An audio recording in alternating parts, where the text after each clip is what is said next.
hipocrisias e interesses escusos que nós precisamos acordar, nós, povo brasileiro, precisamos acordar para isso.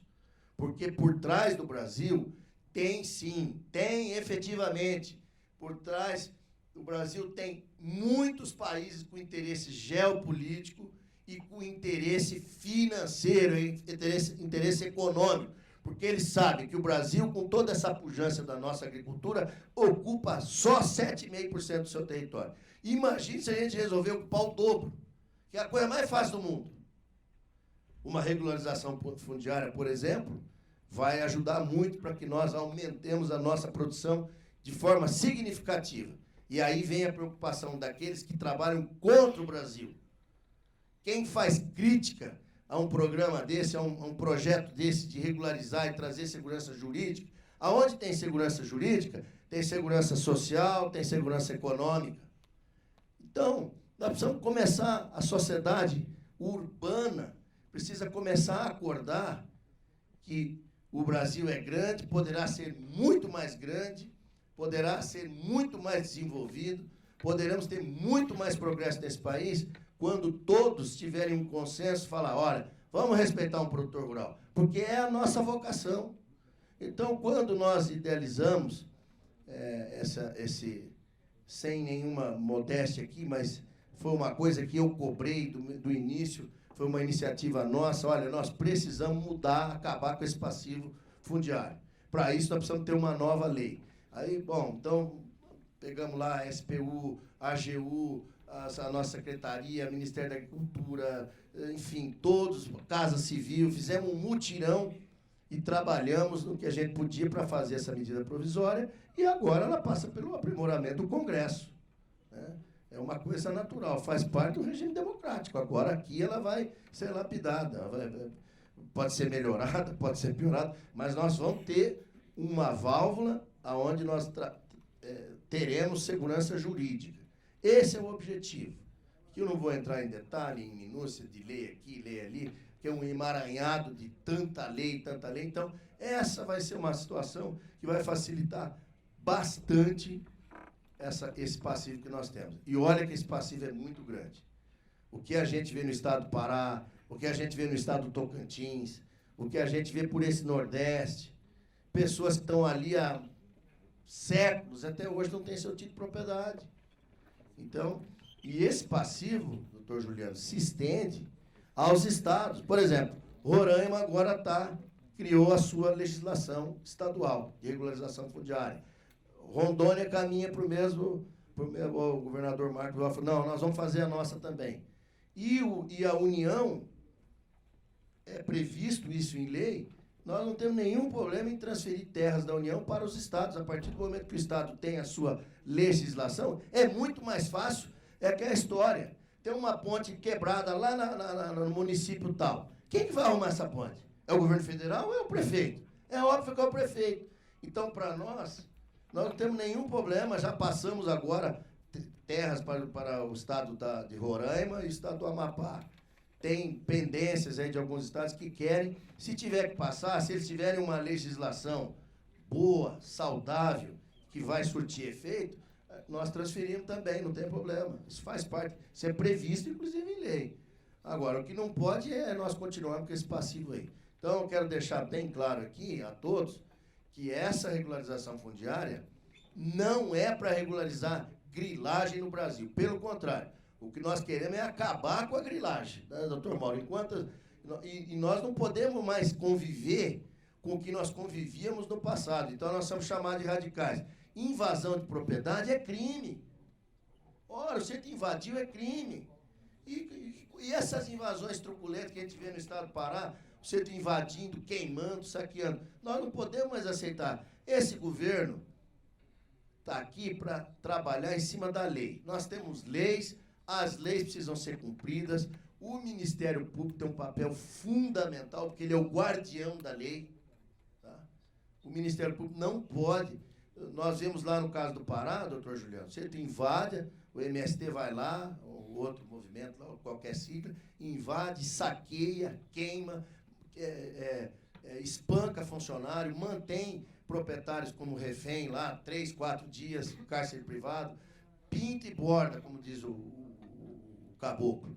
E aí vem lá o Poder Judiciário, a tal da vara agrária, daqui 30 dias vão marcar uma audiência de conciliação.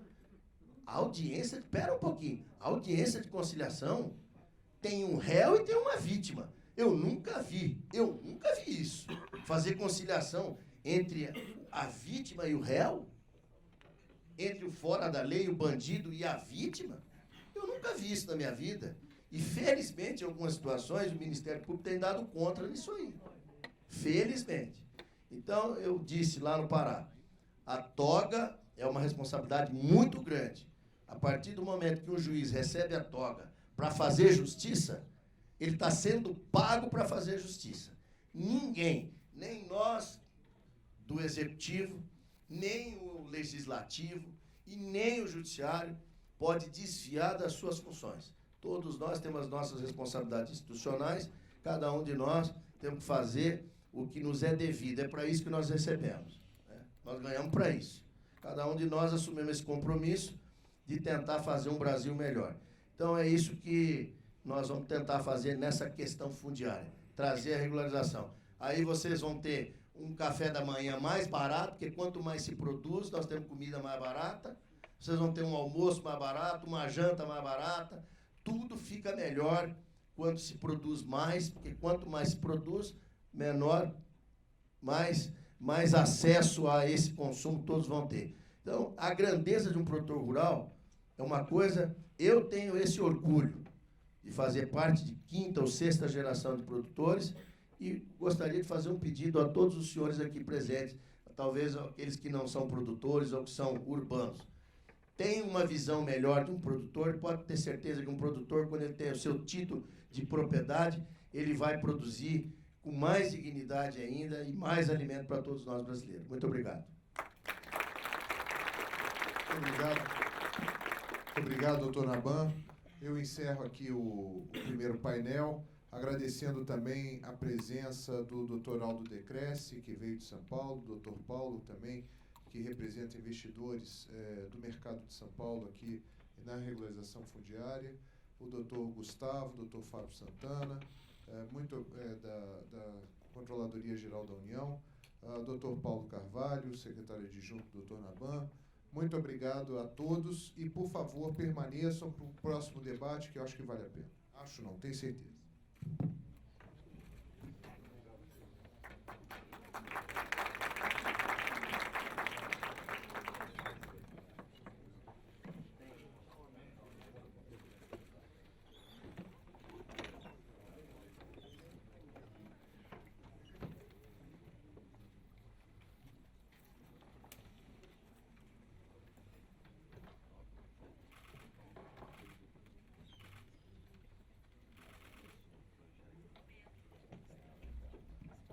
Para o próximo painel, gostaria de convidar o doutor Daniel Paes, da Advocacia Geral da União, doutora Fabiana Torquato, da OAB Federal, a doutora Ana Teixeira, da OAB de São Paulo. A doutora Fabiana vai mediar esse painel e eu também vou estar aqui participando.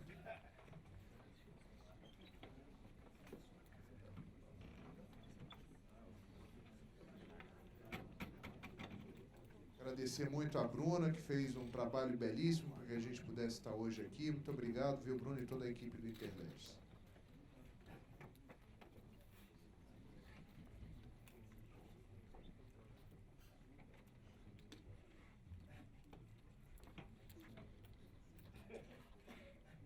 Bom dia a todos que permaneceram. Acho que vai ser interessante esse segundo painel. A gente vai para questões um pouco mais práticas sobre os enfrentamentos da regularização fundiária, né? Então, aqui contando com a presença do Dr. Daniel, que é o conjur da AGU, é uma pessoa que, para mim, é referência sobre o conhecimento que ele tem de legislação do patrimônio da União. Atua já na SPU há mais de 10 anos, na consultoria jurídica. Conhece muito da área. O Guilherme, que vem aí, né, já se apresentou, vem empreendendo, ajudando governo após governo aos avanços das legislações que tratam sobre o tema da regularização fundiária. A doutora Ana, que vem trazendo aqui uma proposta sobre viabilização econômica para essas atividades de regularização, que não são baratas, né? E eu vou fazer uma breve apresentação de mim. A maioria que está aqui já são amigos, né? A maioria já me conhece. Mas, enfim, eu trabalhei na SPU, né, como coordenadora de incorporação de imóveis do Patrimônio da União. Depois eu fui diretora de regularização rural da TerraCap, onde eu ajudei, em conjunto com a Secretaria de Agricultura, eu coordenei a política de regularização rural do Distrito Federal, que até então não existia. E a gente teve a oportunidade de entregar as primeiras escrituras, né, com título real, que é a CDRU, aqui no Distrito Federal, bem como a gente criou aqui um programa que é o financiamento dos títulos precários, que funciona aqui no Distrito Federal através de uma lei distrital, que permite àqueles produtores que estão em áreas irregulares e que não conseguem acessar sua regularização, principalmente das áreas do Distrito Federal, falando de TerraCap e Distrito Federal, não conseguem acessar sua regularização porque não puderam ter as suas áreas individualizadas, ou seja, não tem a matrícula daquela poligonal para dar em garantia. E nesse processo que foi feito esse estudo, foi em conjunto com o BRB, na época, né, a TerraCap e o BRB, se reuniram para desenvolver esse projeto do financiamento dos títulos precários, e a análise de risco do banco, para nossa surpresa, foi extremamente positiva, até muito melhor do que um financiamento onde você vai ter lá uma garantia real do imóvel, mas o banco vai ter que entrar com uma ação de reintegração de posse, enfim. Quando a gente estava falando de título precário, para o poder público retomar uma área é muito mais barato do que para um banco executar uma dívida e levar a leilão uma área. Então, isso foi muito legal, são avanços que já estão funcionando no Distrito Federal. A legislação de regularização fundiária nos últimos, acredito que nos últimos 5 anos, teve um avanço significativo, começando na Lei 3.240, que permitiu a venda dos imóveis públicos sem a necessidade de licitação, a venda direta. Também definiu, né, naquele primeiro momento, quais eram as atividades de regularização e o que poderia ser delegado para a participação da iniciativa privada. Naquele primeiro momento se entendia que as atividades de regularização não eram atividades delegáveis, né? Tinha até entendimento da consultoria jurídica nesse sentido.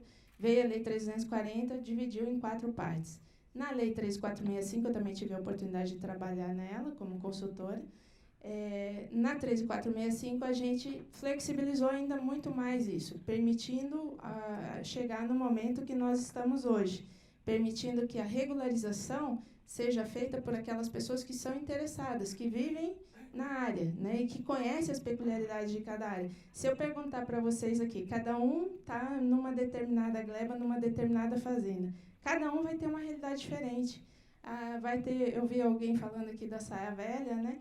Vai ter uma pessoa que está numa área desapropriada em comum com a União e a TerraCap, e vai ter uma pessoa que vai estar numa área desapropriada em comum com a União e particulares. A matrícula pode estar bloqueada, os herdeiros podem não ter sido encontrados, a ação demarcatória não concluída e a questão registral desse imóvel não é passível de ser resolvida tão facilmente.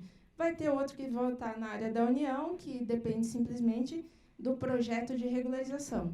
E é desses, principalmente, que a regularização está mais perto, né? Infelizmente, ainda questões que são de ordem de domínio, de registro público, elas ainda têm que ser enfrentadas de outras formas. Mas aqui, em relação à regularização, aquelas glebas que estão com o título legalizado, é possível, sim, a gente simplificar esses procedimentos através dos atos de regularização. Eu vou destacar aqui para vocês, só para a gente alinhar pensamento, acho que o Daniel vai concordar comigo.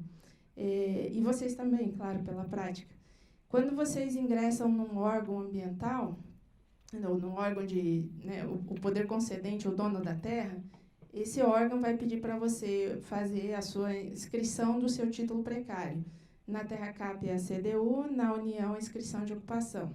Então, para você ingressar nesse cadastro desse órgão concedente, União ou TerraCap, o órgão vai pedir para vocês entregar determinados documentos, como o CAR, a planta memorial descritivo, vai ter que dizer o que vocês produzem lá, qual é a ocupação, vocês vão ter que informar, basicamente, vão fazer um relatório prévio para a regularização fundiária.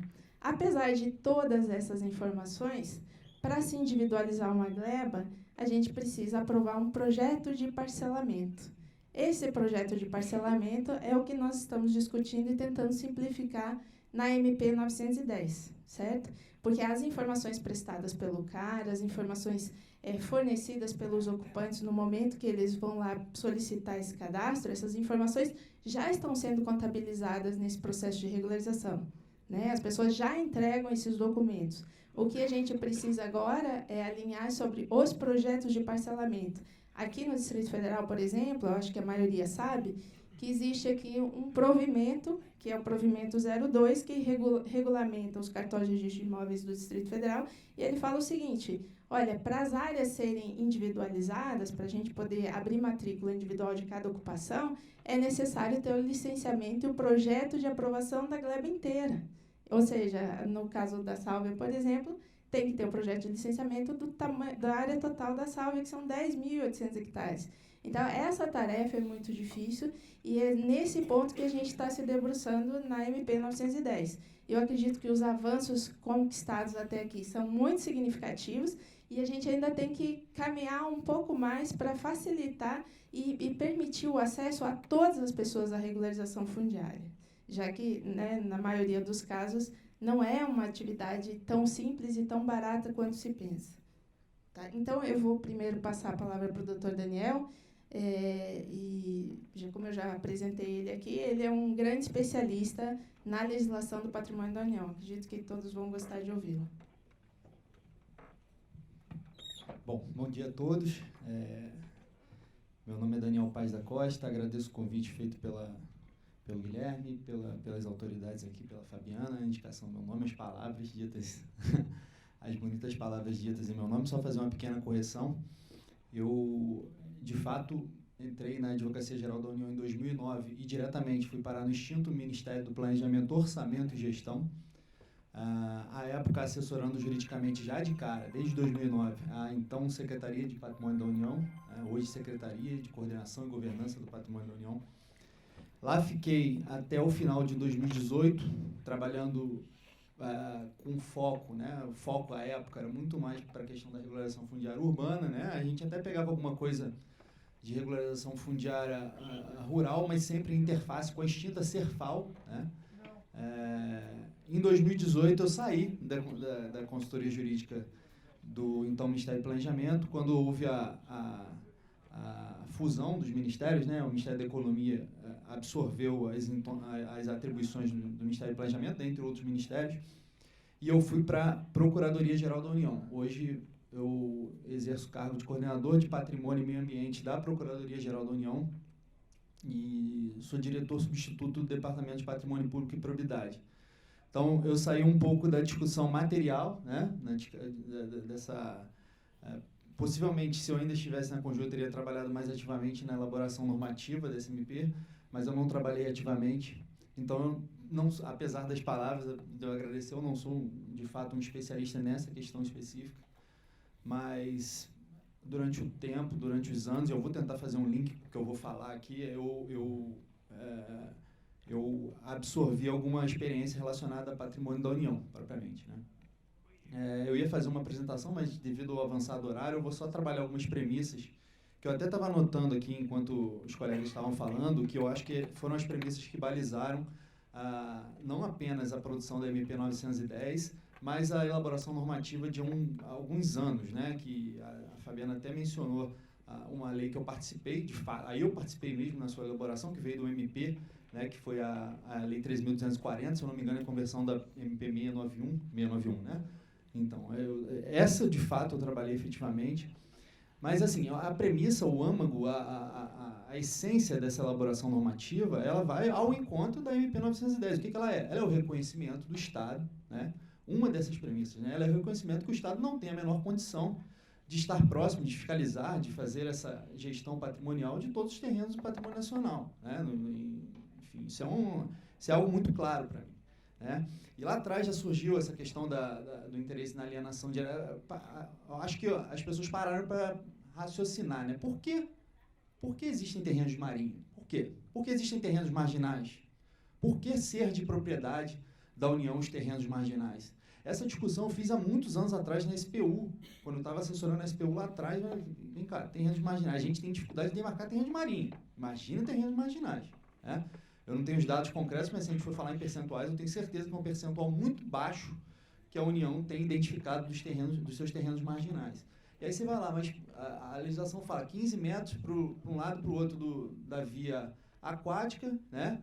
Que não seja atingida pela maré, porque senão é terreno de marinha, em vias navegáveis. Mas tudo bem, o que é via navegável? A gente pode falar, se o cara botar um SUP lá e começar a remar, aquilo ali é navegável, né?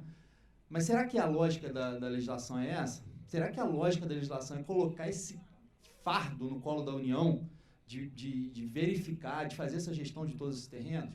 A gente foi lá pensando, eu comecei a pensar, a construir, não, eu acho que a lógica dos terrenos marginais permitir um certo nível de fiscalização daquela via aquática para algum interesse nacional, de que barcos que transportam bens e pessoas, é conveniente que a União vá fazer essa verificação.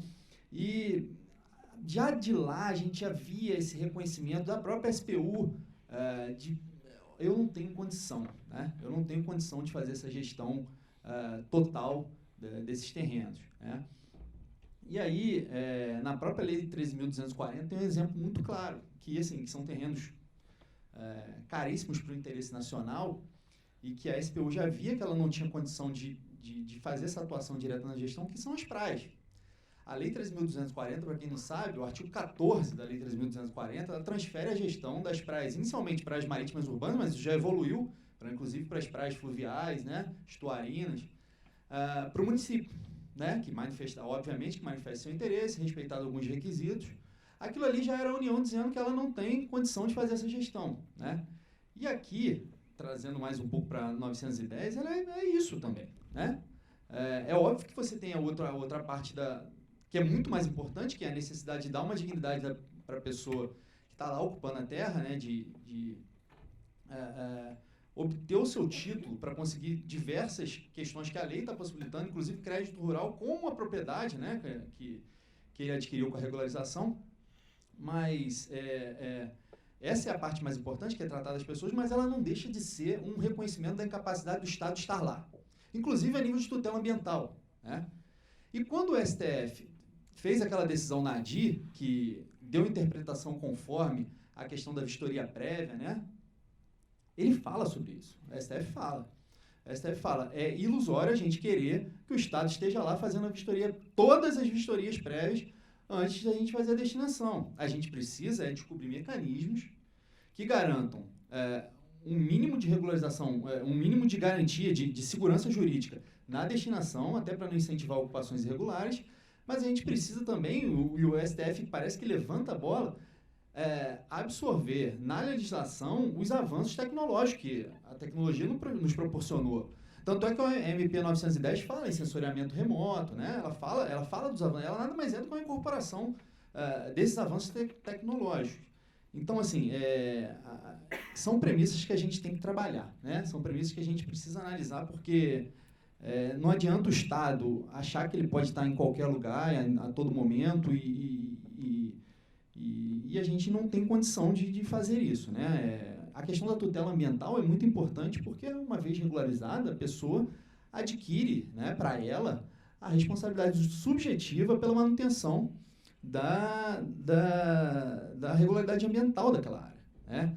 Então, assim, tudo isso, todas essas premissas foram analisadas, foram percebidas pelo legislador para produzir também a MP 910, né? Já na linha da Lei 3.240, Lei 3.465 e agora a MP 910. Então, as principais alterações que a gente pode falar, eu até trabalharia dispositivo por dispositivo, mas eu quero destacar algumas mais importantes, que eu acho que até que são os pontos mais polêmicos, né? Bom, deu tratamento homogêneo, né, para o território nacional como um todo. Ela tirou só do foco da Amazônia Legal, que era o foco natural lá em 2009, de proteção do bioma amazônico, trazendo para o terreno nacional como um todo, com exclusão do DF, né, que é um pleito justo que foi levantado ali. A gente até verificou que realmente o artigo 40A parágrafo 1º da Lei 11.952, ele exclui expressamente as áreas da União no Distrito Federal, né? Por quê? Porque ele faz uma remissão a um dispositivo específico, a uma lei específica, se eu não me engano, é 12.054, não é, Roberto? 12.24. Então, assim, eu até procurei na exposição de motivos da MP, que virou a Lei 13.465, e eu não consegui achar uma razão específica para a exclusão do Distrito Federal, talvez por existir essa legislação específica. Mas, como o ministro Naban falou aqui há pouco tempo, isso certamente vai ser analisado pelo Congresso Nacional, essa exclusão, e talvez seja o fórum específico para essa rediscussão, né? Bom, a outra questão importante foi o alargamento da regularização do artigo topográfico do artigo 13, né, que limitava a 4 modos rurais e alargou para 15 modos rurais a regularização através de apresentação documental, né? Ficou muito famoso na imprensa a regularização por autodeclaração. A gente sabe que não é assim, né? Os técnicos que trabalham com isso, o pessoal que trabalha com isso no dia a dia, sabe que não é uma regularização por autodeclaração. Na verdade, é apresentação documental, há uma rigorosa verificação desses documentos, né? Inclusive com cruzamento de dados. Eu tive a oportunidade de ler o parecer que foi feito pela Conjunto do Mapa, a minuta de MP, tive a oportunidade de ler o parecer feito pela PFE do INCRA, e todos falam sobre essa questão do cruzamento de dados, né? A abertura de canais de comunicação do INCRA com as demais órgãos e entidades que têm algum nível de alocação documental da pessoa que está requerendo alguma coisa, né? E somente após isso, né, somente após essa verificação rigorosa e reconhecimento dos requisitos, isso poderá ser garantido ao particular. A MP 910 teve o mérito também de incluir situações em que a fiscalização vai ser obrigatória, né, independentemente do tamanho da área. E isso não foi falado, isso não foi propagandeado, mas nós aqui sabemos que ela trouxe disposições que, salvo engano, estavam num decreto, ela fez uma incorporação legal, acho que está no parágrafo 3º lá do artigo 13, que fala especificamente das situações em que a vistoria vai ser obrigatória, inclusive quando há perspectiva de dano ambiental, né, dúvidas sobre a produção, sobre a efetividade da produção rural, enfim. Então, é algo que a gente tem que ter muito cuidado, porque eu acho que não podemos nos esquecer da premissa para a gente criticar a lei sem esquecendo por que ela foi feita, né? Porque criticar a lei, arrumar argumentos para você combater o que está ali escrito, é muito fácil. Mas eu acho que a premissa deve ser sempre buscada quando há essa dúvida, essa discussão sobre o que está ali escrito. E essa dúvida, eu acho que é muito bem esclarecida se for lida com cuidado as disposições da MP 910, né? Um outro ponto muito importante da MP 910 é a questão da retirada do pagamento e das formas de pagamento como condição, né, resolutiva do termo, né? Ele trata o pagamento como cláusula obrigatória do termo, mas não é uma condição resolutiva. Por que isso é importante? Porque, na perspectiva da premissa de garantir a titulação das pessoas e reconhecer a incapacidade do Estado, o só fato de não pagar, você já ter que rescindir aquilo ali, iria contra essa premissa. Na verdade, o que você deve fazer, existindo outros mecanismos de cobrança dos valores que são devidos na legislação, é isso que você deve buscar antes de você rescindir aquele título. Às vezes a pessoa está passando por uma dificuldade momentânea, não se sabe, né? Esse ponto é importantíssimo porque ele vai ao encontro do que eu falei, da premissa. Também foi garantida a questão da utilização do terreno para obtenção de crédito rural, né? Isso é uma premissa do particular de facilitação, de melhora da vida da pessoa. Então, essas alterações, essas buscas que foram feitas pelo legislador, essa discussão que está sendo feita no Congresso, ela é importante para a gente garantir a melhora da vida das pessoas, né? E reconhecer que o Estado não pode estar ali a qualquer momento. É importante que se diga, e foi um compromisso que eu assumi aqui com a SPU, até pelo carinho que eu tenho com a SPU, eu lembro de um parecer que eu fiz em 2013, 2014, que existia uma discussão relacionada à competência da SPU na Amazônia Legal, né? Porque a Lei 11.952, ela fala, observadas as competências do Ministério, na época do Ministério do Planejamento, hoje é observadas as competências do Ministério da Economia, porque lá a previsão até de áreas inalienáveis, né, o artigo 4º, se eu não me engano, parágrafo 1º, parágrafo 2º, traz terrenos marginais que seriam supostamente insuscetíveis de alienação do domínio pleno, e existia essa dúvida porque a lei era muito genérica. Vem cá, mas tudo bem, quando que a SPU vai atuar na Amazônia Legal? Onde que é a atuação da SPU? Onde que é a atuação da Serfal? Na época é a Serfal, né? Hoje essa discussão ainda é moderna, porque preserva-se a discussão, porque agora jogou na competência do INCRA, mas essa discussão ainda é... A Lei 13.465, ela deu uma facilitada nisso, porque ao alterar o artigo 33, parágrafo 1º, se eu não me engano, ela deixou claro lá que a competência do INCRA era para fins de regularização fundiária, ou seja, ela preserva as competências da SPU não ligadas à regularização fundiária. Tanto é que a MP 915, que veio em seguida da MP 910, ela dispõe sobre áreas rurais. A MP 915, ela alterou dispositivos da Lei 9636, de 15 de maio de 98, que é a principal legislação envolvendo o patrimônio da União, é a principal legislação que a SPU tem o seu arcabouço legal de atuação. Eu estaria junto com ela a Lei 3.240 e a Decreto-Lei 9760 de 46, mas a Lei 9636 é o arcabouço legal de atuação da SPU. A MP 915, ela alterou dispositivos da 9636, e ela trata de alienação. Aí lá no artigo 18C, se eu não me engano, ela trata de avaliação e alienação de imóveis rurais. E ela fala lá da possibilidade de avaliação sem comparecer ao imóvel, né? Avaliação por tecnologia de imóveis até 50, rurais até 50 hectares, se eu não me engano. Então, assim, é importante que se diga que a MP 910, ela não se contrapõe à competência da SPU, que a SPU continua tendo na gestão dos imóveis rurais. Então, assim, a leitura da 910 com a 915, ela deve estar sendo feita a todo momento, né? Por isso, daí a importância de participação da SPU também na discussão da MP 910.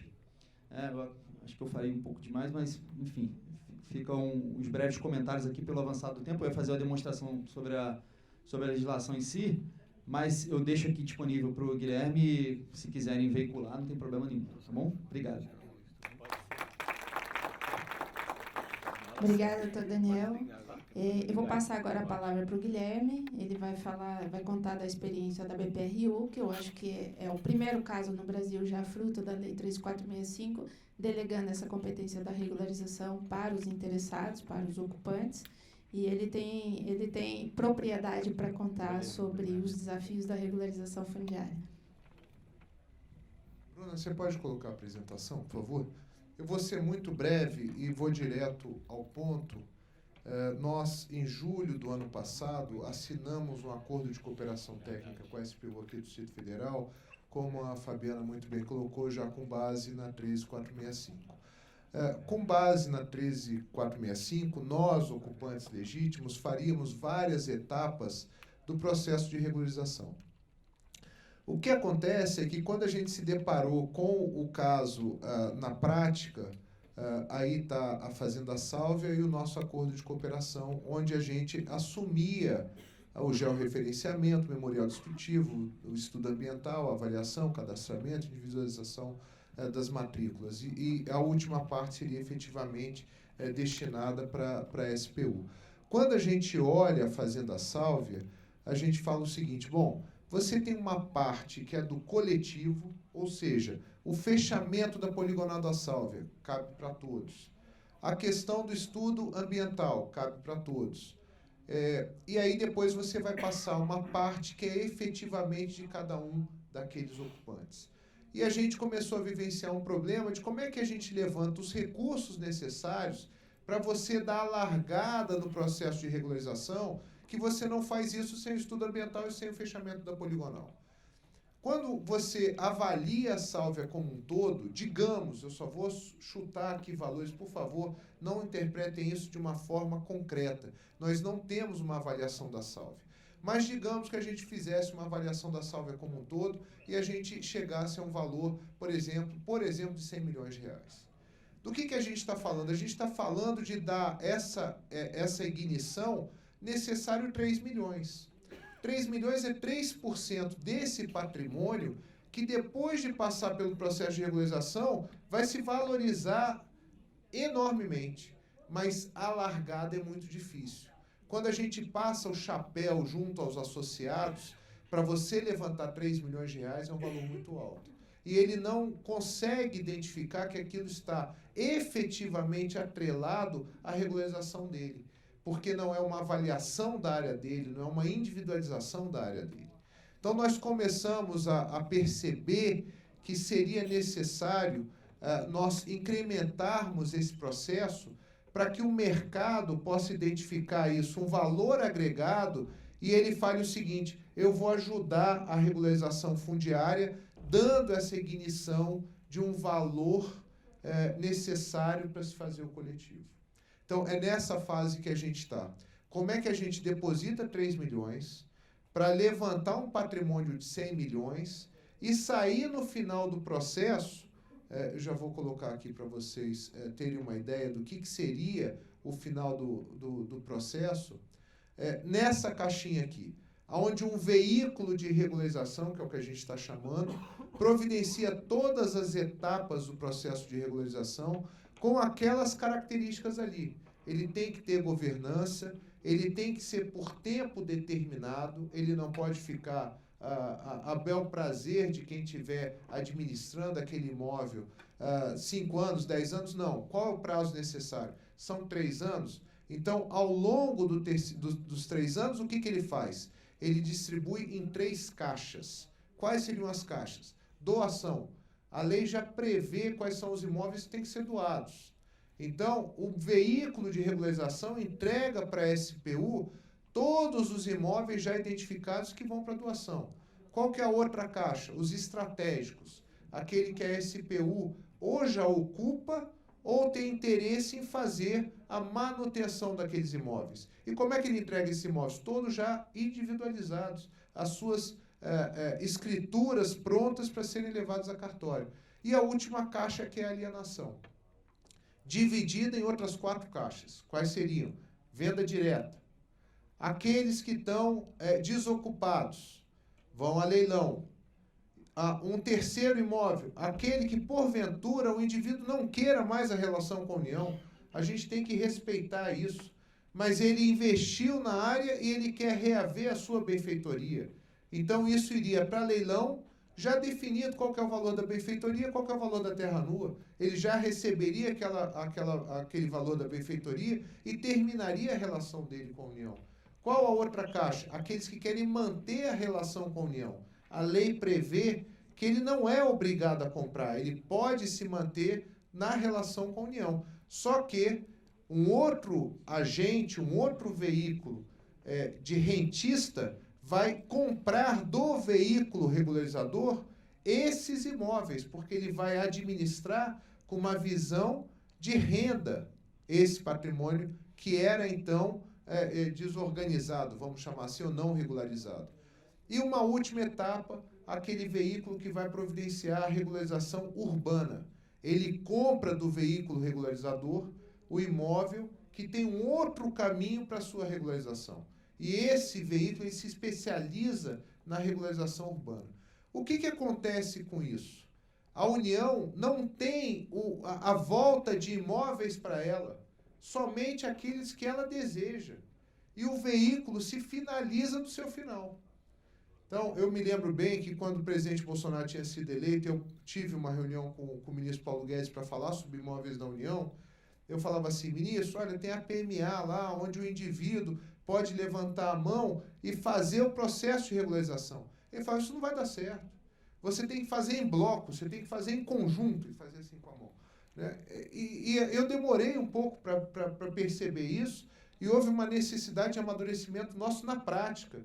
Quando a gente vai para a regularização da salva, a gente fala: opa, espera aí, a gente precisa dar um passo para trás para fazer todo o processo, senão a gente não sai do lado de lá. Vocês já imaginaram, se cada um começar a pipocar fazendo a regularização da salve, como é que vai virar uma colcha de retalho? E qual é a burocracia que o indivíduo que está lá vai ter que transpor para poder regularizar a área dele? Então, esse é uma proposta que a gente precisa muito da ajuda de vocês, especialistas, porque a gente precisa trazer uma remuneração adequada para o mercado, diante de um patrimônio hoje que está parado, mas vai ser supervalorizado, vai ter um ganho muito grande. Então, o mercado, para que ele funcione, ele tem que ter uma parcela de lucro desse processo todo, e a gente tem que também dar a celeridade necessária. Eu estou aqui, todas as pessoas sabem, a gente tem muita raiz com a sálvia, mas só no Distrito Federal são 7 fazendas da União. Então, a gente não pode pensar que a gente tem a vida toda para providenciar cada processo desse. Esse tem que ser processos independentes. E quem é que vai fazer a fiscalização disso? Além dos órgãos de controle, o próprio sistema financeiro que vai vir financiar essa pessoa que vai comprar o imóvel dela, através de garantia real e através da observação se o processo foi cumprido. Então, esse é o grande desafio. Hoje, a medida provisória 915 já permite isso através de um modelo de licitação. Ok, o que eu gostaria de destacar? Eu acho que já é um avanço enorme, é uma coisa muito positiva, mas a gente não pode tratar a regularização fundiária sem observar o que houve no passado, como, por exemplo, nas obras públicas, onde alguém vai pegar lá uma área e falar o seguinte: olha, eu vou conseguir regularizar isso aqui com R$100 mil. Ele ganha a licitação, ele cai para dentro de um processo que vai custar, na verdade, R$1 milhão, e ele trava o processo. Assim como a gente não pode deixar de observar os órgãos de controle, porque isso é um patrimônio da sociedade brasileira. E a única coisa que a gente não quer é que esse processo ele se interrompa no meio, ou pior do que isso, ele seja viciado e chegue lá no final, depois da pessoa adquirir, fale: olha, não valeu nada porque a declaração foi incorreta, o veículo regularizador não utilizou as etapas corretas desse processo de regularização. Então, essa é uma responsabilidade muito grande. A sálvia, pessoal, ele está relativamente resolvido. Mas o que a gente está tratando aqui são milhões de imóveis. São, como foi muito dito aqui, 20 milhões de famílias hoje que ocupam imóveis na União.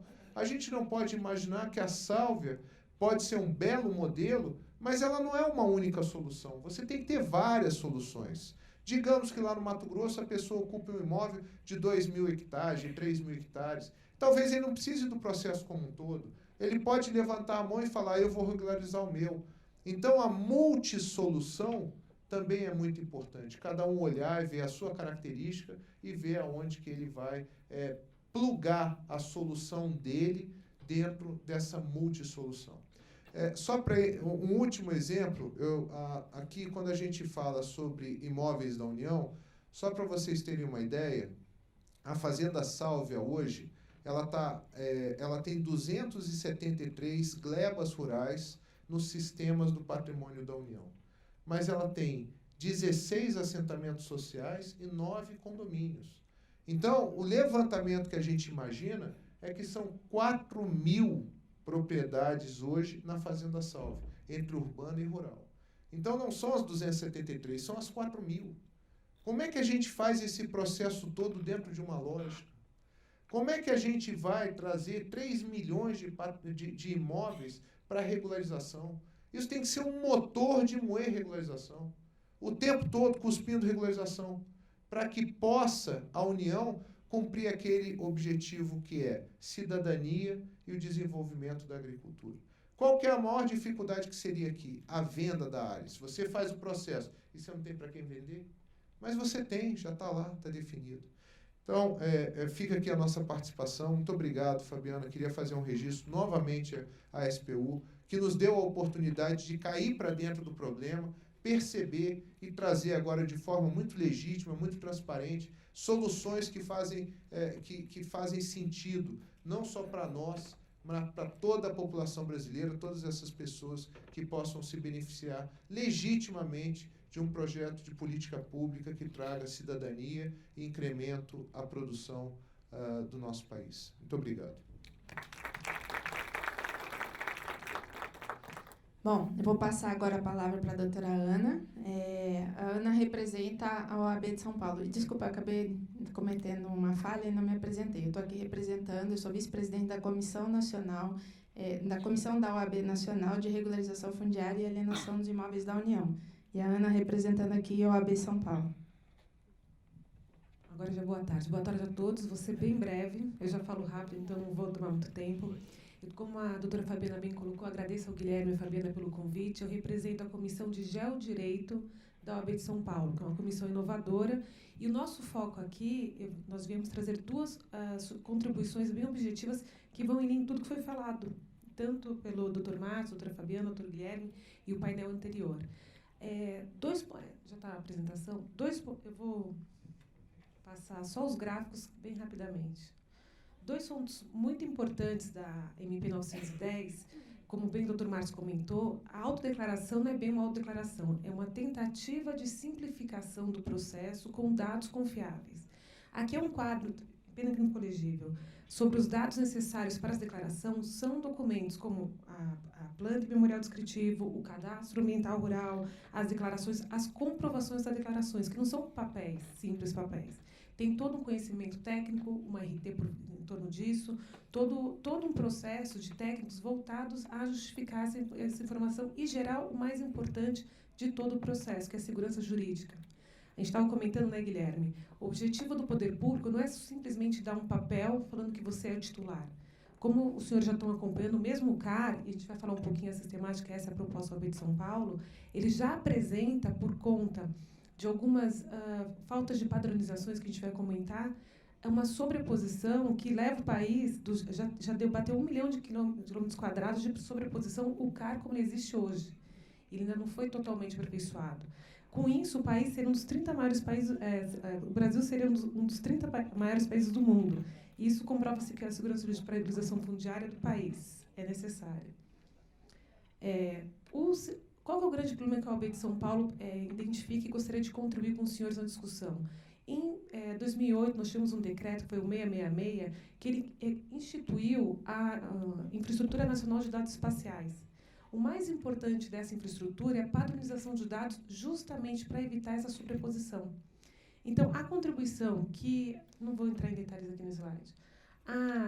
O INDE tem essa função de criar, principalmente, quando a gente vai ver aqui no inciso 2, padrões e normas de homologação desse georreferenciamento. O georreferenciamento é uma tecnologia, mas é uma tecnologia burra, depende de padrões e normas. E isso deveria ser padronizado no país com a Comissão Nacional de Cartografia. Aí a OAB de São Paulo traz aqui para os senhores que estão participando do processo que há um entendimento que, com aquele decreto do presidente Bolsonaro, que extinguiu todas as comissões, que o CONCAR teria sido extinto também, o que seria um retrocesso. Deveria revitalizar essa comissão para poder chegar nesse resultado e gerar mais segurança e certeza dos dados. Com isso, o que a OAB de São Paulo propõe? Uma alteração muito simples na proposta do artigo 13 da MP 910, que é incluir que tanto a planta e o memorial descritivo, a documentação que venha a ser apresentada no processo de regularização, eles atendam, estejam de acordo com os requisitos de integração do INDE. É uma proposta muito simples que visa gerar maior segurança jurídica da informação. Com isso, a principal crítica da MP, que é a questão da grilagem, a gente consegue superar. Nós teremos informações confiáveis, já referenciadas, como o Dr. Márcio bem colocou, por meio de um sistema capaz de ser cruzado e identificado. Então, uma das principais críticas a gente consegue neutralizar com isso. A segunda contribuição da OAB de São Paulo diz respeito à gestão e efetividade.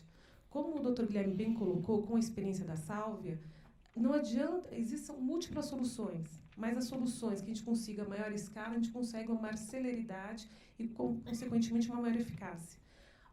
Eu sou advogada da Comissão de Geodireito, fui da Comissão de Infraestrutura, trabalho com infraestrutura, tive a oportunidade de trabalhar durante 4 anos na Codevasf, nos projetos de PPP, projetos de infraestrutura. E o Brasil já tem uma experiência muito positiva, como o Guilherme também colocou, da participação da iniciativa privada, junto com sob a supervisão e fiscalização do poder público, contribuindo para acelerar esses estudos. Não só a experiência que a gente tem no âmbito das PMIs, que se espelham até a PMA, não só essa experiência que a gente já tem na infraestrutura brasileira, a própria legislação fundiária, a doutora Fabiana e o doutor Márcio contribuíram muito, nós já temos vários avanços que poderiam ser utilizados e contemplados e integrados no 910, como o senhor colocou na sua exposição também. Enfim, com relação... Aqui são várias melhorias que já tem, que a gente entende que poderiam ser utilizadas, não vai dar tempo de falar. Tudo isso focando o quê? Alcançar a efetividade do processo, valorizar a supervisão, a função do Estado como supervisor, delegando com responsabilidade, delegando com regras, aproveitando experiências brasileiras que já existem, aproveitando a escala, como o ministro Paulo Guedes comentou.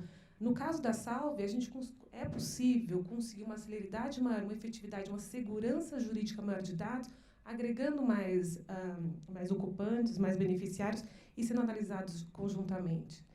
E, por fim, todo o processo de transparência e publicidade da seleção dos estruturadores. Esse é um ponto aqui que a gente gostaria de provocar, chamando a questão da PMI.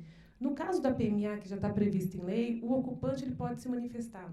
Na MP 915, existe a possibilidade de terceiros e fundos, também de áreas que não tenham nenhuma relação, se manifestarem para poder fazer estruturação e adquirir.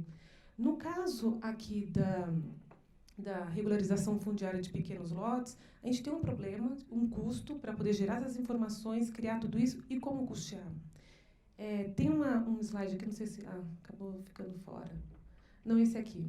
Tem um slide, tem várias emendas, eu dei uma lida geral nas emendas que foram apresentadas em 910, que reconhecem essa necessidade do Estado se melhor capacitar, e eu chamo a atenção a emenda do PSOL, que já no caso das áreas do INCRA, não da SPU, a necessidade de uma melhor qualificação, capacitação, para poder gerar essas informações em prol do beneficiário. O artigo 13, parágrafo 1º, ele fala que quem pode gerar essa informação?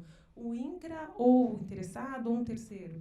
A participação do Estado na geração das informações dos lotes que os ocupantes não consigam subsidiar essas informações é uma realidade. E essa remuneração vai ser feita de duas formas, ou a fundo perdido, com o Orçamento Geral da União, ou por outras formas. E uma outra emenda também que já destaca, até a doutora Fabiana me comentou que ela fez parte, a questão de poder dar em permuta ativos ociosos da União em contrapartida a esse tipo de estudos. Eu trabalho em São Paulo com fundos de investimento imobiliários também, acho que tem outras pessoas também que trabalham. Existe um mercado que tem interesse em pegar algumas áreas da União que estão ociosas, que estão passivas, já estão encarteiradas e como um passivo, que poderiam ser utilizadas em contrapartida a uma realização social desses estudos, sempre sob a supervisão do poder público, como é feito no processo de infraestrutura. Então, essas são as duas contribuições que a OAB de São Paulo traz aqui para o debate. A primeira, essa necessidade de se valorizar o índice e adotá-lo como padrão para se evitar a sobreposição dos georreferenciamentos. E, assim, uma das principais críticas, que é a grilagem. E o segundo é a adoção de boas práticas que já existem na legislação, tanto na legislação fundiária, quanto na experiência no setor de infraestrutura, na PMI, na automanifestação de interesse, contemplando nessa MP. A proposta de redação desses dispositivos nós temos, mas aí depois, se for o caso, a gente encaminha para a análise dos senhores. Agradeço, muito obrigada.